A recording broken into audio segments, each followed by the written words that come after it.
Si es solo cuestión de abandonar ideas, entonces es solamente una etapa hacia la realización. La realización está ya aquí. El estado libre de pensamiento es el único estado real. No hay ninguna acción tal como la realización. ¿Hay alguien que no esté realizando el sí mismo? ¿Niega a alguien su propia existencia? Hablar de realización implica dos sí mismos, uno que realiza y el otro que es realizado. Lo que no está ya realizado, se busca realizarlo. Una vez que admitimos nuestra existencia, ¿cómo es que no conocemos nuestro sí mismo? Debido a los pensamientos, a la mente. Completamente exacto. Es la mente lo que vela nuestra felicidad. ¿Cómo sabemos que existimos? Si usted dice que se debe al mundo que nos rodea, entonces, ¿cómo sabe usted que existía en el sueño profundo? ¿Cómo deshacerse de la mente? ¿Es la mente la que quiere matarse a sí misma? La mente no puede matarse a sí misma. Así pues, su trabajo es encontrar la naturaleza real de la mente. Entonces usted sabrá que no hay ninguna mente. Cuando se busca el sí mismo, la mente no está en ninguna parte. Morando en el sí mismo, uno no necesita preocuparse de la mente. ¿Es mukti lo mismo que la realización? Mukti, o liberación, es nuestra naturaleza. Es otro nombre para nosotros. Nuestro deseo de mukti es una cosa muy graciosa. Es como un hombre que está en la sombra, que deja voluntariamente la sombra y se pone bajo el sol, que siente la severidad del calor allí, que hace grandes esfuerzos para regresar de nuevo bajo la sombra y que una vez allí se regocija. ¡Cuán dulce es la sombra! Al fin he alcanzado la sombra. Todos nosotros estamos haciendo exactamente lo mismo. Nosotros no somos diferentes de la realidad. Nosotros nos imaginamos que somos diferentes. Es decir, nosotros creamos el sentimiento de diferencia. Y entonces emprendemos la gran práctica espiritual para deshacernos de ese sentimiento y realizar la unidad. ¿Por qué imaginamos o creamos ese sentimiento y después lo destruimos? Esto puede realizarse solamente por la gracia del Maestro. He estado leyendo el Sri Bhagavata y dice que la felicidad solo puede tenerse por el polvo de los pies del Maestro. Yo suplico la gracia. ¿Qué es la felicidad sino tu propio ser? Usted no está apartado del ser, el cual es lo mismo que felicidad. Usted está pensando ahora que usted es la mente o el cuerpo, los cuales son ambos cambiantes y transitorios. Pero usted es inmutable y eterno. Eso es lo que usted debe saber. Hay oscuridad y yo soy ignorante. Esta ignorancia debe partir. De nuevo, ¿quién dice yo soy ignorante? Debes ser el testigo de la ignorancia. Eso es todo lo que usted es. Sócrates dijo, yo sé que no sé. ¿Puede esto ser ignorancia? Es sabiduría. ¿Por qué entonces me siento infeliz cuando estoy en el villor y me siento en paz en su presencia? ¿Puede su sentimiento en este lugar ser la felicidad? Cuando usted deja este lugar, usted dice que es infeliz. Por lo tanto, esta paz no es permanente. Está mezclada con la infelicidad que siente en otro lugar. Por lo tanto, usted no puede encontrar la felicidad en lugares ni en periodos de tiempo. Debe ser permanente a fin de que pueda ser útil. Es su propio ser lo que es permanente. Sea el sí mismo, Y eso es la felicidad. Usted es siempre eso. El sí mismo está siempre realizado. No es necesario buscar realizar lo que ya es, lo que está ya y ha estado siempre realizado. Pero usted no puede negar su propia existencia. Esa existencia es conciencia, es el sí mismo.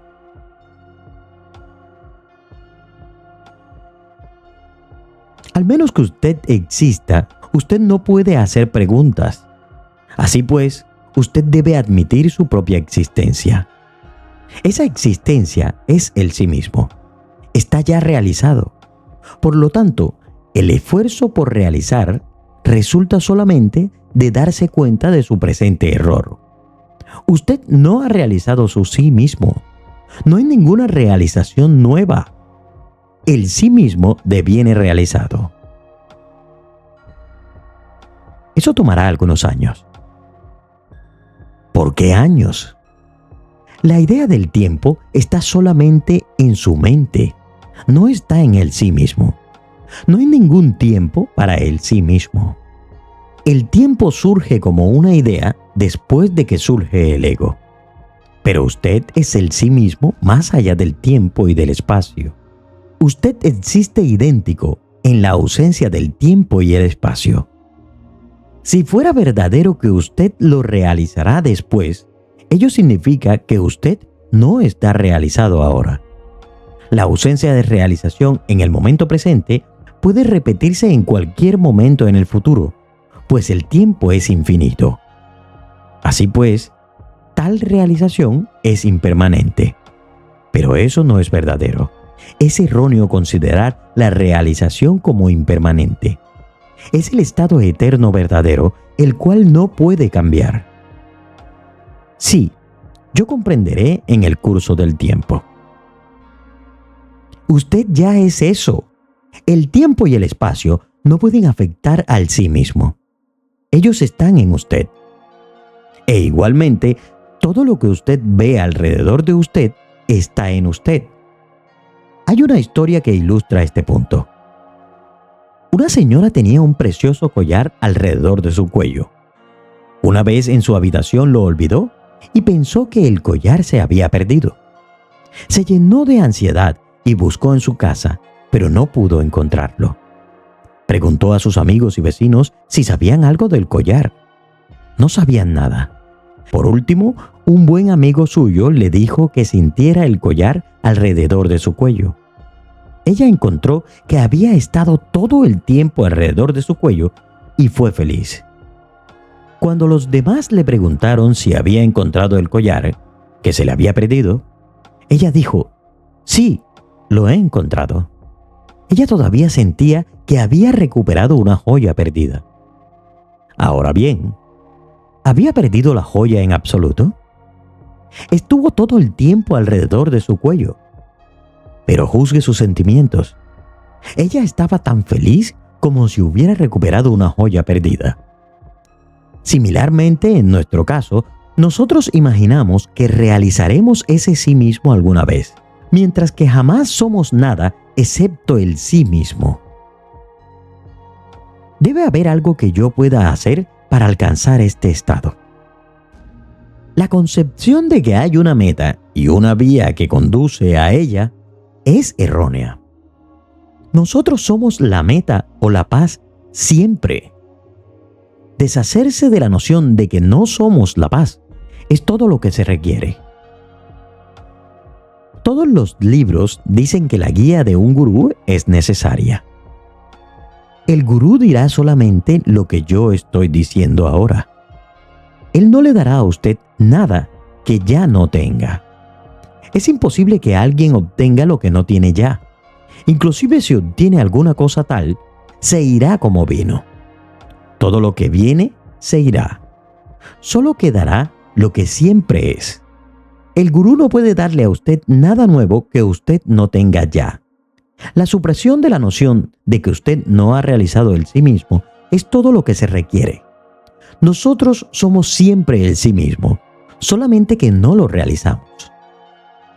Nosotros damos vueltas y vueltas en busca de Atma, el sí mismo, diciendo, ¿Dónde está Atma? ¿Dónde está? Hasta que al fin se alcanza el amanecer, la visión del conocimiento. Y entonces decimos, esto es Atma, esto es el sí mismo.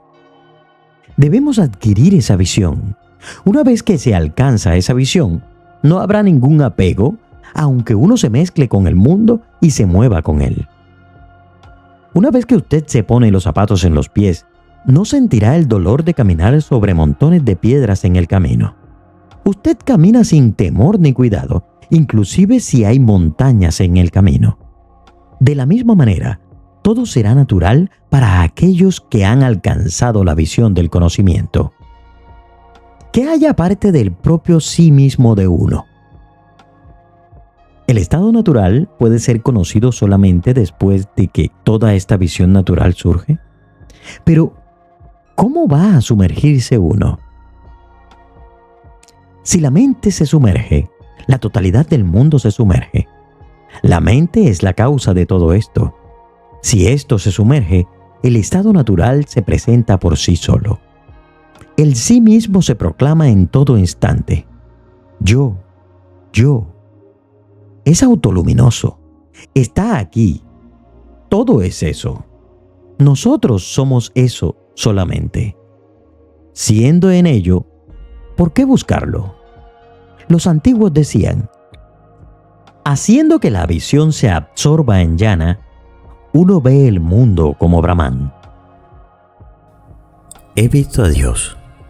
Lo he visto a la cara. Estoy viendo a Dios con la misma claridad que ustedes me están viendo a mí. Los que han visto la verdad también se la pueden mostrar a los demás.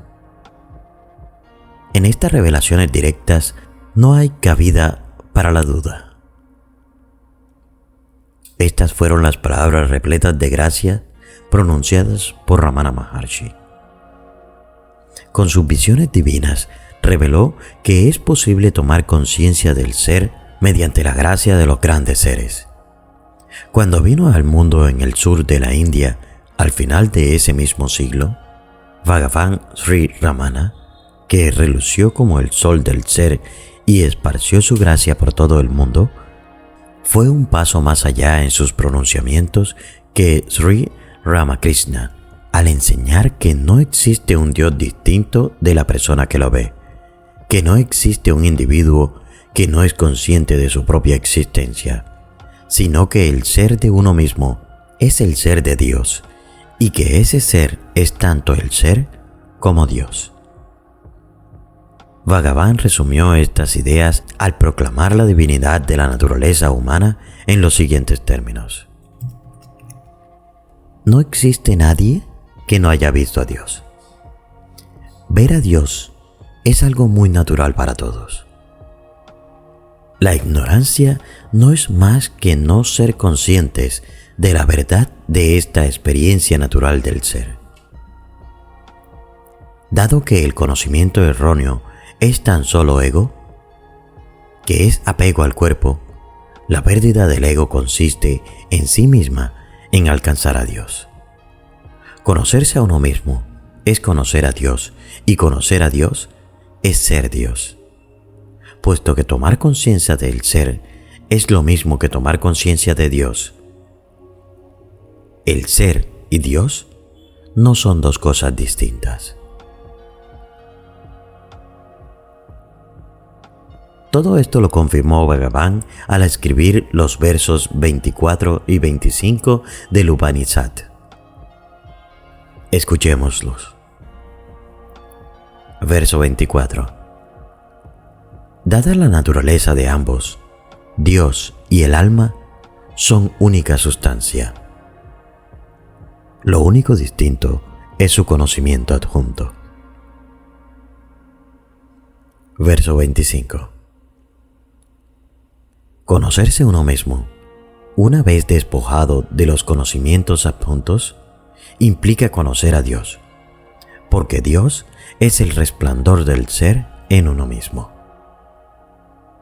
Por tanto, Bhagavan, quien otorgó el conocimiento erróneo y redimió a todos con su resplandor, demostró que el hecho de tomar conciencia del ser algo aparentemente poco frecuente y difícil de alcanzar incluso para los videntes de la antigüedad como Suka, constituye una experiencia natural para todos. Con la intención de liberar a la humanidad y aplicando la conocida estrategia de servirse de un ciervo amaestrado para alcanzar a otro salvaje, el dios Shiva asumió múltiples formas, la primera de las cuales fue la de Sri Dakshinamurti, el gurú primordial. Sin embargo, el conocimiento del ser que su gracia reveló mediante el gesto del silencio ha ido degenerando para convertirse en la actualidad en mero conocimiento intelectual y en imaginación. La humanidad se dejaba llevar por el autoengaño y se encontraba, por tanto, a punto de cometer el enorme pecado de matar a Bhagavan, al ser incapaz de ser consciente de él.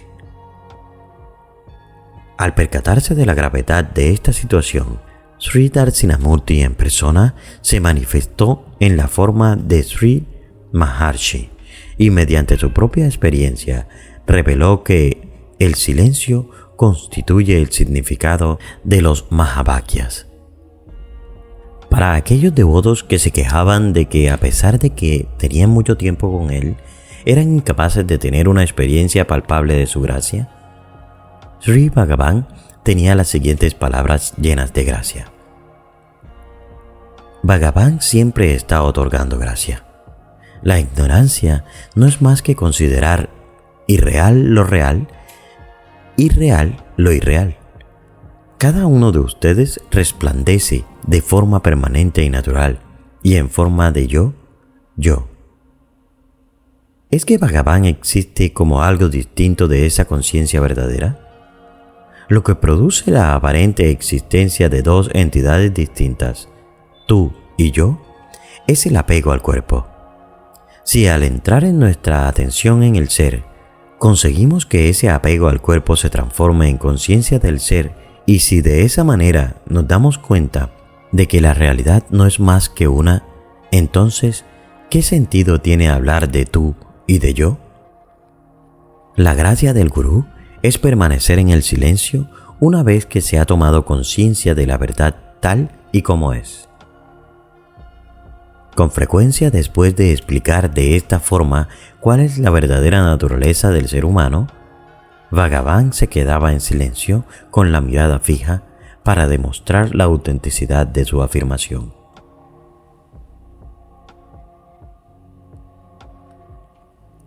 En los siguientes versos, Bhagavan describe la supremacía del silencio del gurú en semejantes circunstancias.